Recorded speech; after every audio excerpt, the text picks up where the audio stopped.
Puji Tuhan, saya sampaikan selamat sore menjelang malam dan salam sejahtera dalam Tuhan kita Yesus Kristus. Haleluya.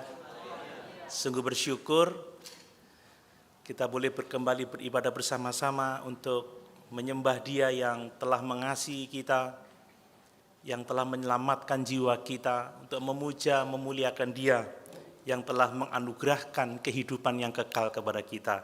Kita bersyukur bahwa di dalam Yesus kita memiliki kepastian keselamatan.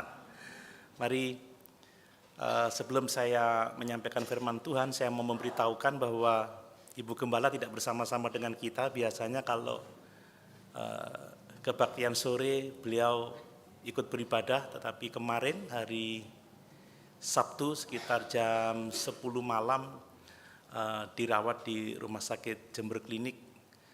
Ada gangguan sesak karena batuk ya, jadi ada sesak, jadi diobservasi di Jember Klinik. Puji Tuhan hari ini semakin membaik, mohon terus doanya supaya segera pulih dan sehat kembali. Puji Tuhan.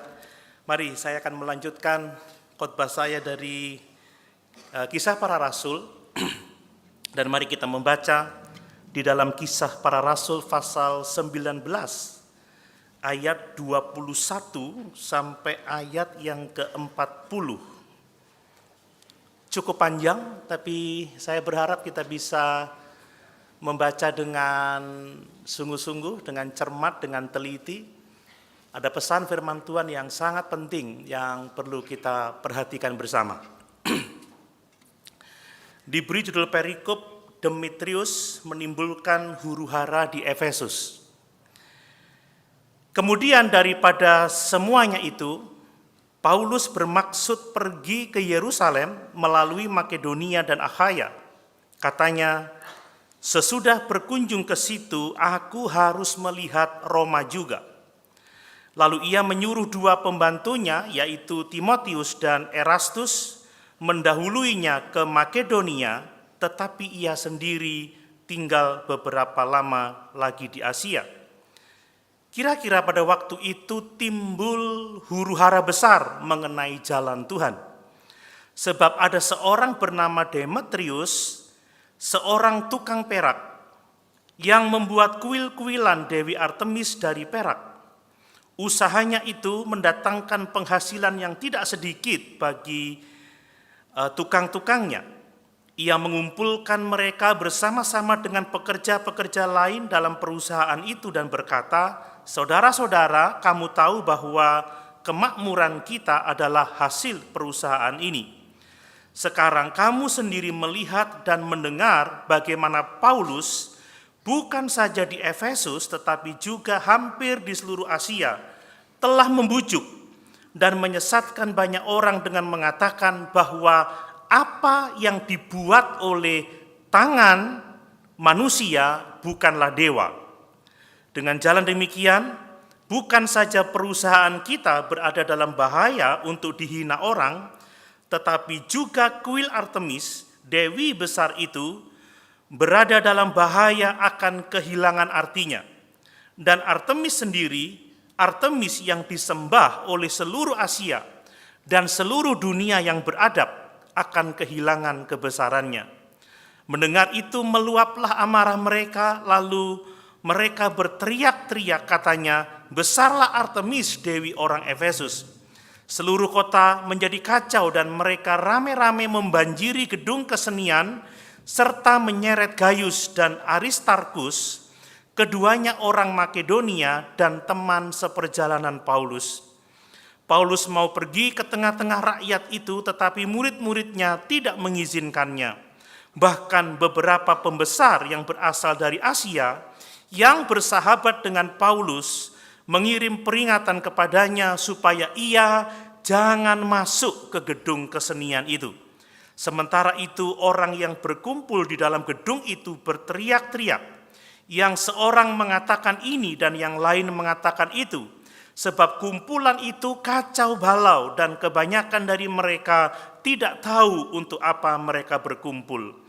Lalu seorang bernama Alexander didorong ke depan oleh orang-orang Yahudi. Ia mendapat keterangan dari orang banyak tentang apa yang terjadi. Segera ia memberi isyarat dengan tangannya dan mau memberi penjelasan sebagai pembelaan di depan rakyat itu. Tetapi ketika mereka tahu bahwa ia adalah orang Yahudi, berteriaklah mereka bersama-sama kira-kira 2 jam lamanya. Besarlah Artemis, dewi orang Efesus. Akan tetapi panitera kota menenangkan orang banyak itu dan berkata, "Hai orang Efesus, siapakah di dunia ini yang tidak tahu bahwa kota Efesuslah yang memelihara baik kuil Dewi Artemis yang maha besar maupun patungnya yang turun dari langit? Hal itu tidak dapat dibantah, karena itu hendaklah kamu tenang dan janganlah terburu-buru bertindak. Sebab kamu telah membawa orang-orang ini ke sini, walaupun mereka tidak merampok kuil dewi kita dan tidak menghujat namanya. Jadi jika Demetrius dan tukang-tukangnya ada pengaduannya terhadap seseorang, bukankah ada sidang-sidang pengadilan dan ada gubernur? Jadi hendaklah kedua belah pihak mengajukan dakwaan ke situ. Dan jika ada sesuatu yang lain yang kamu kehendaki, baiklah kehendakmu itu diselesaikan dalam sidang rakyat yang sah. Sebab kita berada dalam bahaya akan dituduh bahwa kita menimbulkan huru-hara pada hari ini, karena tidak ada alasan yang dapat kita kemukakan untuk membenarkan kumpulan yang kacau balau ini. Dan dengan kata-kata itu, ia membubarkan kumpulan rakyat itu." Puji Tuhan. Haleluya.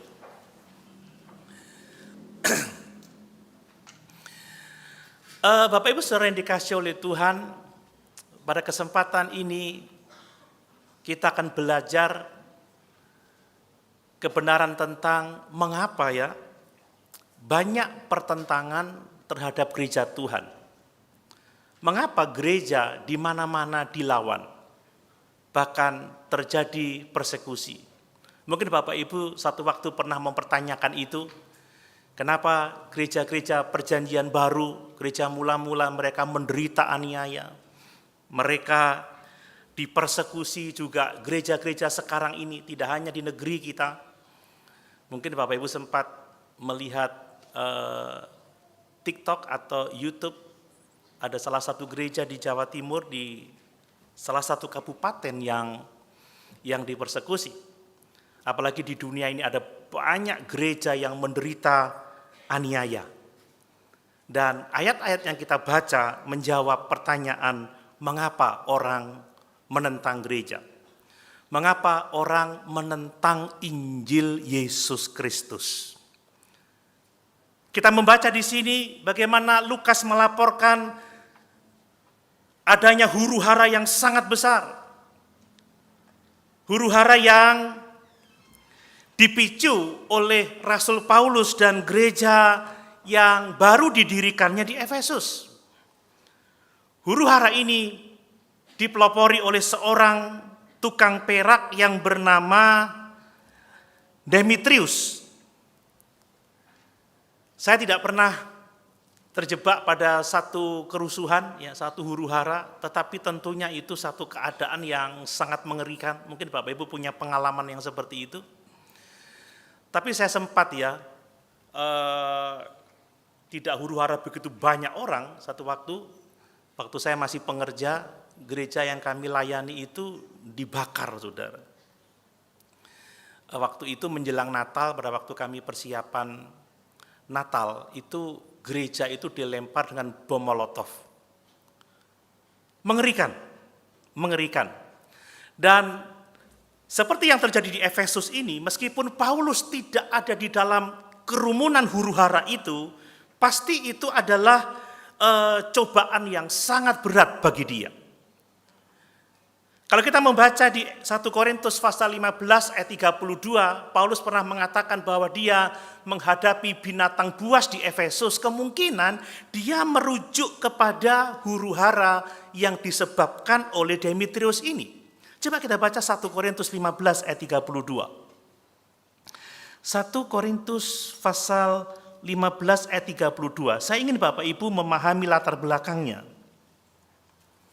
Ya, sebelum kita menjawab kenapa Kenapa banyak orang yang menentang Injil Yesus Kristus? Saya baca untuk kita sekalian.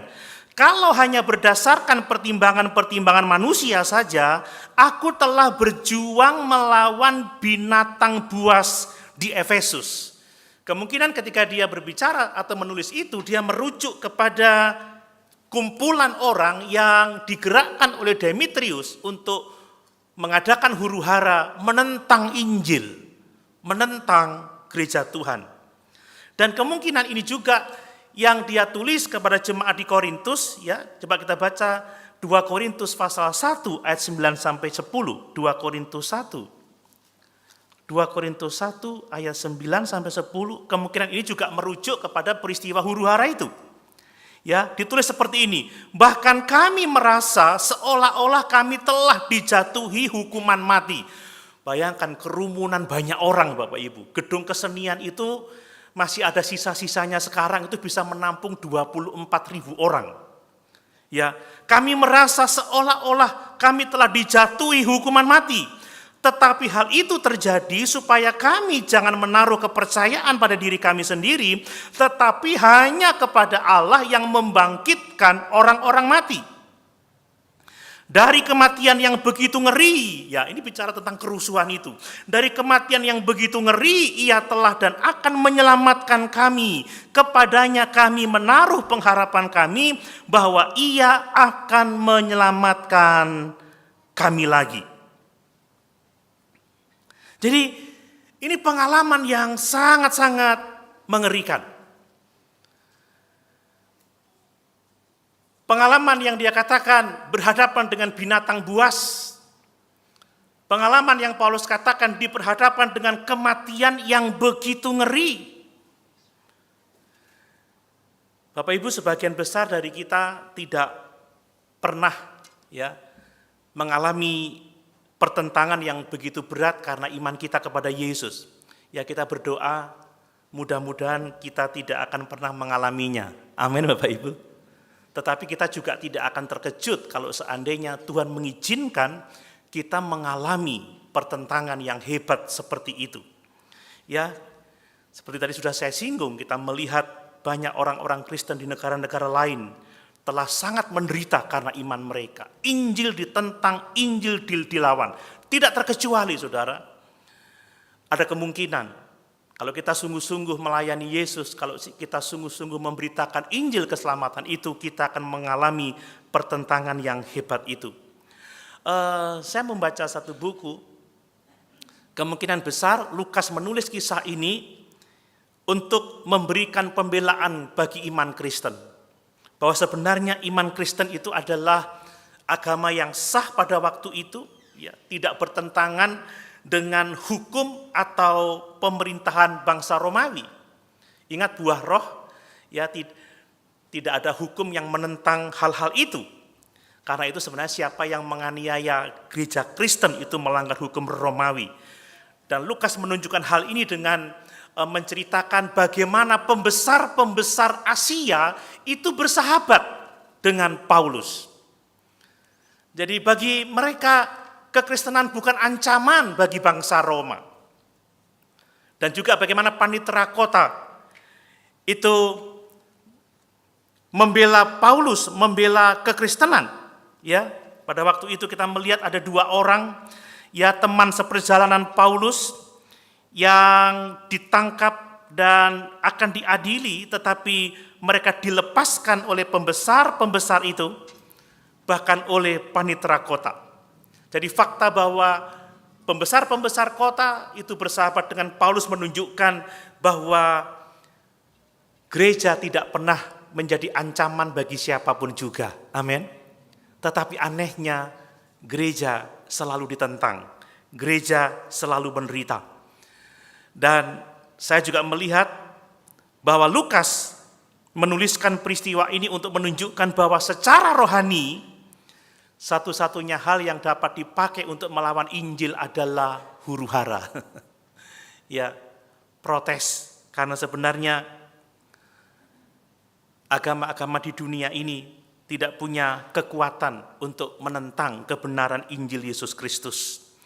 Orang-orang yang tidak percaya itu menentang Injil karena setan itu telah membutakan pikiran, sehingga orang tidak dapat melihat kemuliaan Injil Yesus Kristus. Bahwa berita Injil itu mengkonfrontasi kehidupan orang di dalam dosa mereka. Dan bahwa kehidupan orang-orang yang percaya kepada Yesus itu berlawanan dengan kehidupan orang-orang berdosa. Jadi sebenarnya kalau gereja ditentang itu karena iblis marah karena kemenangan Injil, karena banyak orang yang ditelanjangi dosanya oleh Injil Yesus Kristus, dan banyak orang yang tidak dapat bertahan hidup dalam kumpulan orang-orang benar. Jadi ayat-ayat ini menunjukkan kepada kita bahwa orang-orang itu menentang Injil Yesus Kristus, orang-orang itu menentang gereja karena iblis telah membutakan mereka, dan bahwa Injil itu menghadapi dosa-dosa mereka. Tapi puji Tuhan, di tengah-tengah pertentangan yang kuat terhadap Injil, ternyata Allah itu membela hamba-hambanya. Amin. Allah itu membela hamba-hambanya. Sekali lagi Bapak Ibu, huru-hara yang terjadi di Efesus ini tidak hanya menentang Rasul Paulus dan teman-temannya, tetapi sesungguhnya mereka menentang jalan Tuhan. Kata-kata jalan Tuhan di ayat yang ke-23 itu saudara menunjukkan kepada kekristenan sebagai jalan hidup, juga menunjuk kepada Yesus sebagai satu-satunya jalan kebenaran dan kehidupan. Bahwa Yesuslah satu-satunya jalan untuk kita sampai kepada Bapa, untuk kita sampai kepada keselamatan, untuk kita memiliki kehidupan yang kekal itu. Dan di tengah-tengah pertentangan, Allah tidak tertidur. Amin. Allah membela hamba-hambanya, Allah membela umatnya, dan di dalamnya nama Tuhan dipuji dan dipermuliakan. Mari dari ayat-ayat ini kita dapat belajar beberapa hal. Yang pertama, perhatikan Bapak Ibu, bahwa gereja yang secara berhasil menyebarkan Injil, bahwa gereja yang secara efektif menjangkau jiwa-jiwa sehingga terjadi pertobatan, itu akan membangkitkan perlawanan dari iblis, Bapak Ibu.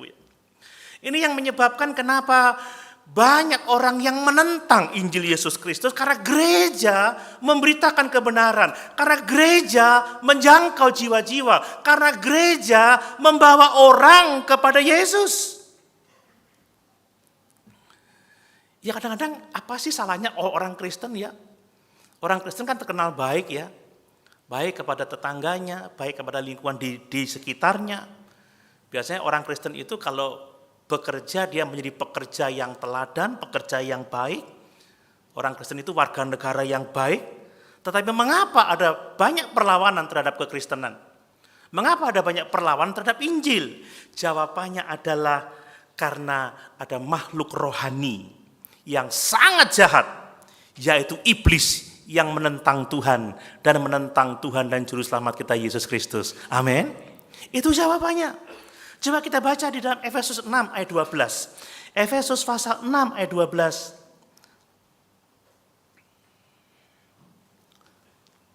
Demikian firman Tuhan, ya. Karena perjuangan kita bukanlah melawan darah dan daging, tetapi melawan pemerintah-pemerintah, melawan penguasa-penguasa, melawan penghulu-penghulu dunia yang gelap ini, melawan roh-roh jahat di udara. Jadi kenapa ada pertentangan terhadap Injil? Kenapa ada pertentangan terhadap orang-orang percaya? Karena iblis musuh kita itu tidak rela bahwa ada orang-orang yang telah dikuasai oleh mereka, oleh kegelapan itu dibawa kepada terangnya yang ajaib. Dan kalau Bapak Ibu masih mengingat khotbah minggu lalu, bukanlah satu kebetulan bahwa kerusuhan itu terjadi setelah kita melihat banyak orang yang mengaku percaya, mereka bertobat, mereka membakar buku-buku sihir mereka di depan umum, dan mereka menyatakan diri sebagai pengikut Kristus yang sejati, sehingga dikatakan Injil semakin berkuasa, Injil semakin tersebar luas. Firman Tuhan menggema di seluruh daerah itu. Amin. Jadi setiap kali gereja menjangkau jiwa-jiwa, setiap kali ada pertobatan orang-orang berdosa, setiap kali ada pertumbuhan ya iman, iblis tidak akan diam, saudara. Iblis akan selalu mengadakan perlawanan.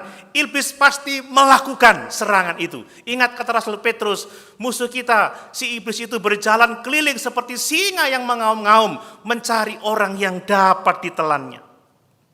Jadi sekali lagi kenapa ada pertentangan? Karena kalau gereja memberitakan Injil Yesus Kristus, kalau gereja menjangkau jiwa, kalau ada pertobatan orang-orang berdosa, setan itu enggak tinggal diam. Nah, saya jadi berpikir, saudara ya, kalau gereja aman-aman saja, jangan-jangan kita tidak melakukan sesuatu yang mengacau baloukan pekerjaan setan.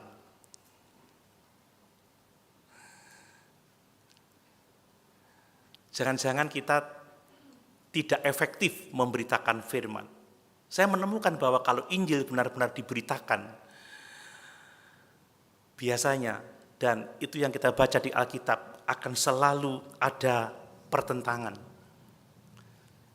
Jadi kalau mungkin kita aman-aman saja, mari kita mengoreksi diri kita. Apakah kita telah melakukan sesuatu yang cukup signifikan ya untuk dilawan oleh kuasa-kuasa kegelapan? Sekarang ini kebanyakan gereja sudah menjadi sama dengan dunia. Ya. Gereja tidak lagi memelihara kekudusan, gereja tidak lagi memelihara kebenaran firman, gereja tidak lagi memberitakan Injil yang sehat, tetapi memberitakan teologi sukses, memberitakan kesehatan, memberitakan kekayaan. Tetapi berita tentang pertobatan, berita tentang Yesus yang mati tersalib untuk pengampunan dosa itu semakin jarang diberitakan. Gereja banyak memberitakan langkah-langkah sukses, langkah-langkah hidup diberkati, tetapi bukan pertobatan yang sejati, yang menuntun kepada kelahiran baru dan kehidupan yang semakin memuliakan Allah. Makanya kalau gereja menjadi serupa dengan dunia, ya yang namanya teman, ya tidak ada niaya. Sekalipun mungkin kita punya identitas Kristen, tetapi hidup kita sama dengan dunia, tidak akan ada perlawanan.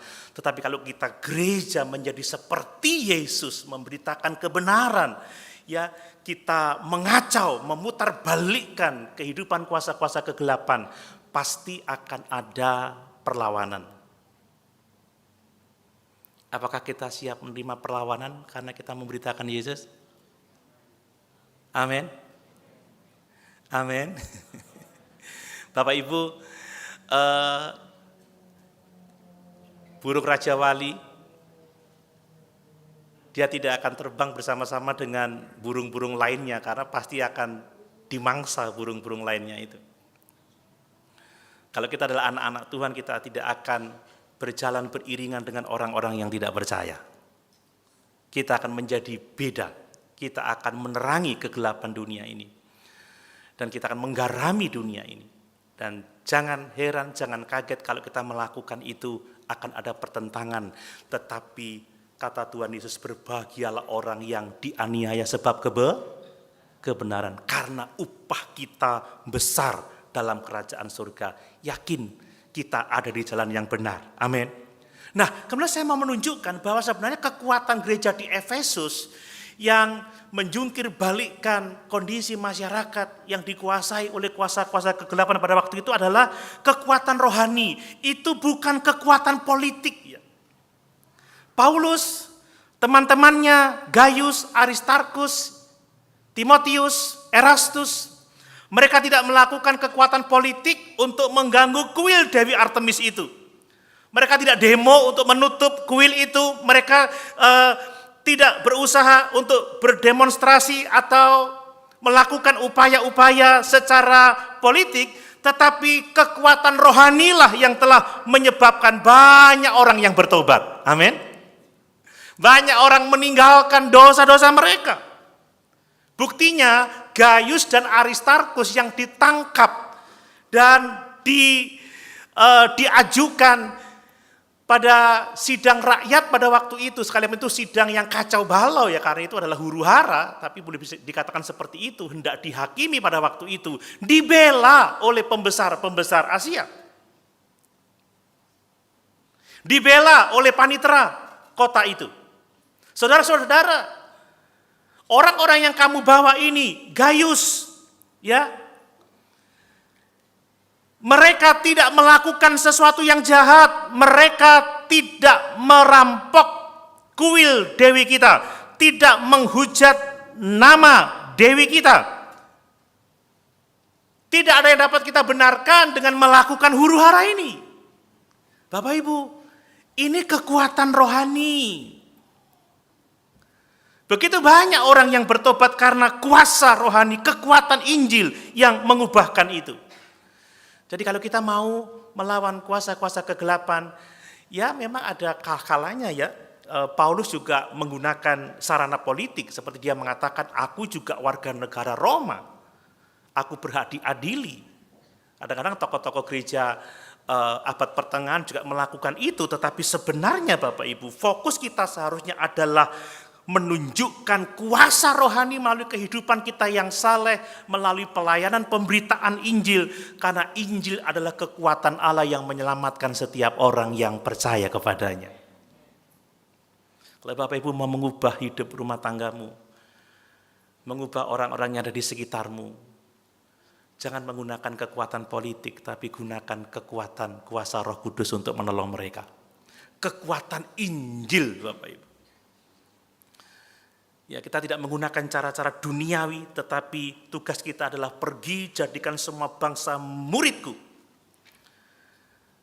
Baptislah mereka dalam nama Bapa, Anak dan Roh Kudus, dan ajarlah mereka melakukan segala sesuatu yang telah kuperintahkan kepadamu. Jadi sekali lagi, kalau ada pertentangan terhadap Injil, terhadap kebenaran, terhadap orang-orang percaya, karena iblis tidak akan pernah rela kalau gereja memberitakan kebenaran. Injil akan melakukan serangan kalau melalui pelayanan kita ada jiwa-jiwa dijangkau, ada jiwa-jiwa diselamatkan. Tetapi sekali lagi, berbahagialah orang-orang yang menderita karena Injil, sebab upah kita besar di dalam kerajaan sorga. Amin.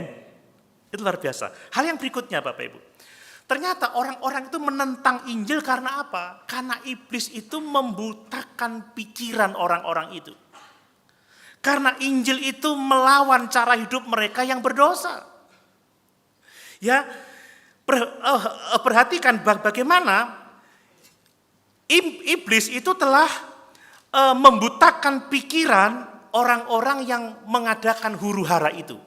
Bagaimana iblis telah membutakan pikiran Demetrius, ya. Coba sebelumnya kita baca 2 Korintus pasal 4 ayat 3 sampai 4. 2 Korintus pasal 4 ayat 3 sampai 4. Ya, perhatikan firman ini. Jika Injil yang kami beritakan masih tertutup juga, maka ia tertutup untuk mereka yang akan binasa. Wah, ternyata Injil itu bisa tertutup, tidak dipahami, ditolak oleh siapa? Oleh orang-orang yang akan binasa, yaitu orang-orang yang tidak percaya, yang pikirannya telah dibutakan oleh ilah zaman ini, sehingga mereka tidak melihat cahaya Injil tentang kemuliaan Kristus yang adalah gambaran Allah. Jadi kalau ada orang-orang yang mendengar Injil tetapi tidak mau percaya, tidak melihat kemuliaan Yesus, tidak menyadari dosa-dosanya, dan tidak mau datang kepada Yesus untuk diselamatkan, itu karena pikiran mereka tertutup. Karena pikiran mereka dibutakan oleh ilah zaman ini, sehingga mereka tidak bisa melihat kebenaran.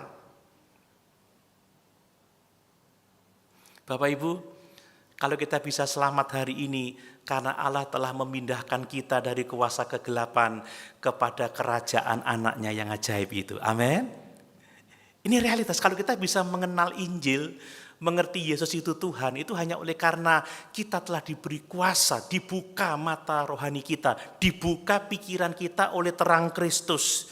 Coba kita lihat Kolose 1 ayat 13. Kolose 1 ayat 13. Mari kita bersyukur buat kebenaran ini. Kolose 1 ayat yang ke-13. Demikian firman Tuhan. Ya, Ia telah melepaskan kita dari kuasa kegelapan dan memindahkan kita ke dalam kerajaan anaknya yang kekasih. Amin. Loh, mana aminnya? Bapak Ibu, kalau ada orang-orang yang tidak mau percaya, orang-orang yang menolak kebenaran, orang-orang yang meninggalkan Yesus karena matanya itu ditutup oleh Tuhan, pikirannya dibutakan oleh ilah zaman ini. Dan orang-orang yang mati secara rohani, mereka tidak akan pernah dapat memahami hal-hal rohani. Jadi kalau kita ini boleh mengenal kebenaran saat ini, dan kalau Injil diberitakan kepada kita sekarang ini, itu bukti bahwa Allah mengasihi kita dan telah menyelamatkan jiwa kita. Orang yang dikuasai kuasa kegelapan, yang tidak memiliki hidup rohani, gak akan bisa memahami kebenaran ini. Coba kita lihat di 1 Korintus 2 ayat yang ke-14. 1 Korintus 2 ayat yang ke-14. Perhatikan ayat-ayat ini, ya. Tetapi manusia duniawi, orang-orang yang masih belum lahir baru, tidak menerima apa yang berasal dari Roh Allah, karena hal itu baginya adalah suatu kebodohan dan ia tidak dapat memahaminya, sebab hal itu hanya dapat dinilai secara rohani. Dan kita melihatnya dalam kehidupan Demetrius. Demetrius itu adalah seorang tukang perak. Dia memiliki perusahaan pengrajin, membuat tiruan kuil-kuilan Dewi Artemis, dan mereka memang menjadi kaya karena patung-patung yang dibuatnya. Mereka telah melihat bagaimana Paulus memberitakan Injil, mereka melihat mujizat-mujizat yang diadakan oleh Paulus. Mereka tahu bagaimana kain peluh Paulus itu bisa mengusir setan, menyembuhkan orang dari berbagai macam penyakit. Tetapi yang heran, kenapa Demetrius tidak bisa melihat kebenaran? Mengapa mereka tidak datang kepada Paulus dan bertanya, apa sesungguhnya yang kamu beritakan? Dengan kuasa apa kamu melakukan itu? Tetapi justru dia melawan Injil. Kenapa? Karena Demetrius pikirannya dibutakan oleh ilah zaman ini. Amin Bapak Ibu. Dibutakan. Bayangkan mereka tuh menyembah Dewi Artemis, ya. Legendanya itu ada batu meteor yang turun, itu menyerupai seorang perempuan dengan banyak payudara. Dan karena kuasa-kuasa kegelapan, maka orang Efesus, bahkan dikatakan seluruh Asia yang beradab itu memuja Dewi Artemis itu. Mereka berteriak-teriak, besarlah Dewi Artemis, besarlah Dewi Artemis. Padahal Paulus itu sudah mengatakan dan dipahami oleh Demetrius bahwa patung yang dibuat oleh manusia itu bukanlah dewa. Itu sesuatu yang jelas sebenarnya, itu sesuatu yang gamblang. Seharusnya Demetrius juga bisa tahu bahwa patung yang mereka buat dari perak itu bukan dewa. Tetapi kenapa Demetrius tetap membuat patung itu dan menyembah Dewi Artemis? Sebab pikiran mereka telah dibutakan oleh ilah zaman ini. Bapak Ibu, mari kita bersyukur kalau saat ini kita boleh melihat kemuliaan Yesus. Amin. Kalau kita boleh lepas dari berhala-berhala, kalau kita boleh meninggalkan manusia lama kita dan mengenakan Kristus, itu karena Allah telah menerangi hati kita. Itu karena Allah telah memindahkan kita dari kerajaan kegelapan kepada kerajaan anaknya yang kekasih. Ya, kita tidak bisa memaksa orang-orang buta seperti Demetrius ini untuk dapat melihat kebenaran sebelum mereka menerima kasih karunia Allah. Sama saja kalau kita mengajak orang buta melihat lukisan, saudara. Ya, orang-orang buta, coba lukisan itu cukup bagus ya. Oh, dia nggak lihat kok, diajak lihat lukisan. Makanya dalam kita memberitakan Injil, mari kita berdoa supaya Tuhan membuka pikiran orang-orang berdosa sehingga dia bisa melihat kemuliaan Kristus. Amin. Sekali lagi mari kita bersyukur kalau saat ini kita sungguh-sungguh boleh mengenal Injil, percaya pada Yesus, itu karena Allah telah membuka pikiran kita, memindahkan kita dari kuasa-kuasa kegelapan kepada kerajaan anaknya yang kekasih.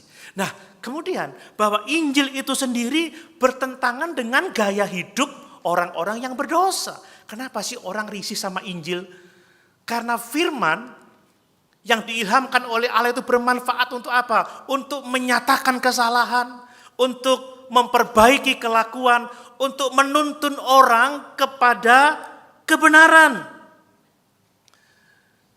Injil itu selalu membukakan dosa-dosa kita.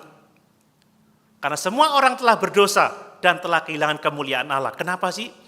Gereja-gereja yang memberitakan Injil seringkali menusuk hati para pendengarnya. Kadang-kadang sebenarnya pendeta itu tidak mau nembak sana menembak sini. Tapi seringkali kalau Injil diberitakan dengan murni, orang berpikir, wah itu saya itu.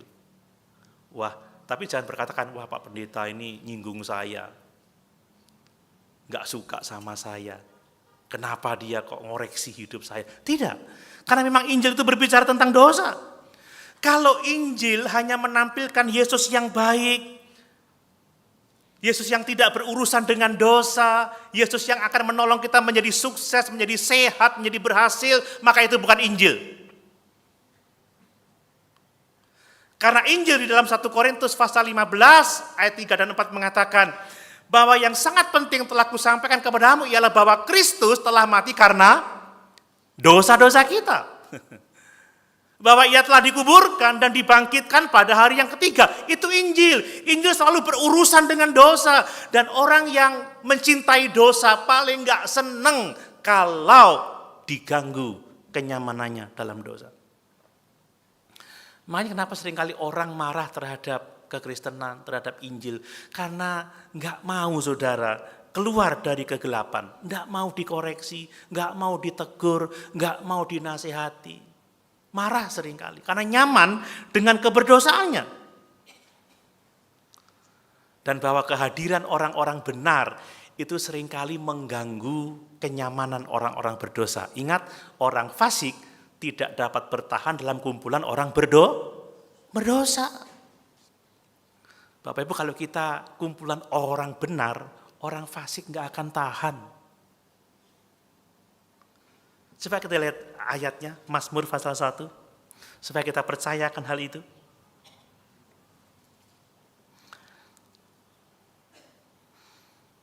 Mazmur pasal 1, coba kita baca ayat 5 saja. Mazmur 1 ayat yang kelima.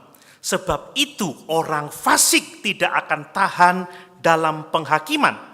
Begitu pula orang berdosa dalam perkumpulan orang benar. Sebab Tuhan mengenal jalan orang benar, tetapi jalan orang fasik menuju kepada kebinasaan.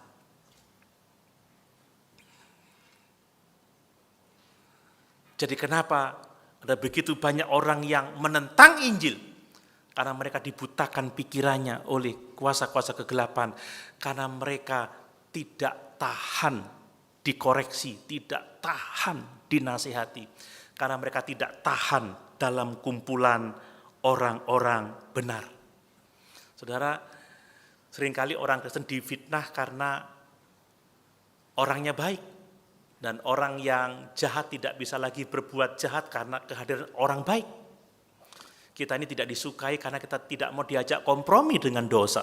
Kita tidak mau diajak melakukan kesalahan. Dan ini yang menyebabkan pertentangan yang sangat hebat pada Injil dan pada orang-orang yang percaya kepada Yesus. Mari kita menjadi orang-orang percaya yang tetap teguh sekalipun dalam hidup ini kita mengalami berbagai-bagai macam pertentangan. Amin Bapak Ibu. Dan yang berikutnya, mari kita bersyukur bahwa Allah itu berdaulat untuk melindungi gerejanya dari perlawanan iblis. Ya, kita melihat bagaimana Paulus ini dipelihara oleh Allah. Bagaimana Gaius dan Aristarkus dipelihara oleh Allah. Bayangkan dua orang ini diseret, ya, ditangkap, hendak diadili. Bayangkan saudara dalam kerusuhan yang begitu kacau balau. Seperti tadi saya katakan, saya membaca bahwa gedung kesenian itu bisa memuat 24.000 orang. Tetapi Tuhan menyelamatkan Gaius, Tuhan menyelamatkan Aristarkus. Amin. Ini luar biasa. Pasti mereka mengalami kengerian yang luar biasa. Mereka berteriak, besarlah Dewi Artemis, besarlah Dewi Artemis. Bahkan ketika Alexander, seorang Yahudi yang diharapkan dapat menenangkan kerumunan itu, dia maju berbicara, tetapi setelah mereka tahu bahwa Alexander orang Yahudi, semakin keras mereka berteriak, besarlah Dewi Artemis, besarlah Dewi Artemis. Wah, mati ini, saudara ya. Orang berpikir, waduh, Gaius ini mati ini, Aristarkus ini mati. Tetapi Allah membela mereka melalui pembesar-pembesar kota Asia. Allah membela mereka melalui panitera kota. Dan tidak hanya itu, Paulus itu sebenarnya kepingin masuk ke dalam kerumunan itu, tetapi murid-murid mencegah dia. Jangan, Bapak Ibu, kalau Paulus masuk ke kerumunan itu, sepertinya dia pasti mati, karena dia dianggap sebagai biang keladi dari merosotnya penghasilan mereka dari kerajinan patung Dewi Artemis itu. Pasti dia mati. Ya, Paulus pada waktu ke Yerusalem dia tidak mau dinasihati, tetapi pada waktu di Efesus dia mau dinasihati. Bahkan teman-temannya juga mengirimkan peringatan supaya Paulus jangan masuk ke dalam kerumunan orang itu, sebab dia pasti akan mati. Dan yang sungguh luar biasa, Paulus terpelihara dari bahaya kematian yang disebabkan oleh huru-hara itu. Amin, Bapak Ibu. Kita melihat bagaimana Allah itu memelihara umat yang dikasihinya. Ada perlindungan Tuhan bagi anak-anaknya, ada perlindungan Tuhan bagi orang-orang yang percaya kepadanya. Mari Bapak Ibu, kita percaya kepada pembelaan Allah, kita percaya kepada perlindungan Allah yang luar biasa dalam kehidupan kita. Mari kita jangan takut menghadapi berbagai macam pertentangan karena iman kita kepada Yesus. Jangan takut kita memberitakan Injil Yesus Kristus. Saya beresiko mengkhotbahkan hal ini, tetapi saya tidak takut karena Allah menjaga milik kepunyaannya. Kita belum benar-benar memberitakan Injil. Kita belum benar-benar menjangkau jiwa kalau kita tidak mengalami perlawanan dari kuasa-kuasa kegelapan. Tetapi sekali lagi, jangan kaget kalau ada pertentangan, karena memang iblis tidak akan rela kalau area kegelapannya dikacaukan oleh kehadiran orang-orang percaya. Bahwa orang-orang yang menolak Injil, pikirannya telah dibutakan oleh kuasa-kuasa kegelapan. Bahwa kehadiran Injil telah mengganggu kehidupan mereka dalam dosa. Bahkan kehadiran orang-orang percaya membuat mereka tidak dapat bertahan. Tetapi kita bersyukur bahwa Allah berkuasa atas segala sesuatu. Bahwa Allah membela milik kepunyaannya. Malam hari ini, mari kita sungguh-sungguh bersyukur buat keselamatan jiwa kita. Amin. Mari tetap kita setia memberitakan Yesus Kristus. Jangan takut menghadapi pertentangan. Mari kita menjangkau jiwa-jiwa. Jangan takut menghadapi penolakan. Dan mari kita meninggalkan berhala-berhala kita menjadi kesaksian bagi banyak orang. Supaya ada jiwa-jiwa dijangkau dan dimenangkan untuk hormat dan kemuliaan bagi Tuhan Allah kita. Mari kita memberitakan kematian Yesus. Ya, sebagaimana kita peringati pada kesempatan malam hari ini melalui perjamuan asa yang kudus. Bahwa dialah satu-satunya jalan menuju kepada keselamatan. Satu-satunya jalan menuju kepada kehidupan yang kekal. Dan mari kita bersyukur kalau saat ini kita boleh ada di jalan yang benar itu. Karena Allah telah mengasihi kita dan mengaruniakan keselamatan kepada kita. Amin. Mari sama-sama kita berdoa.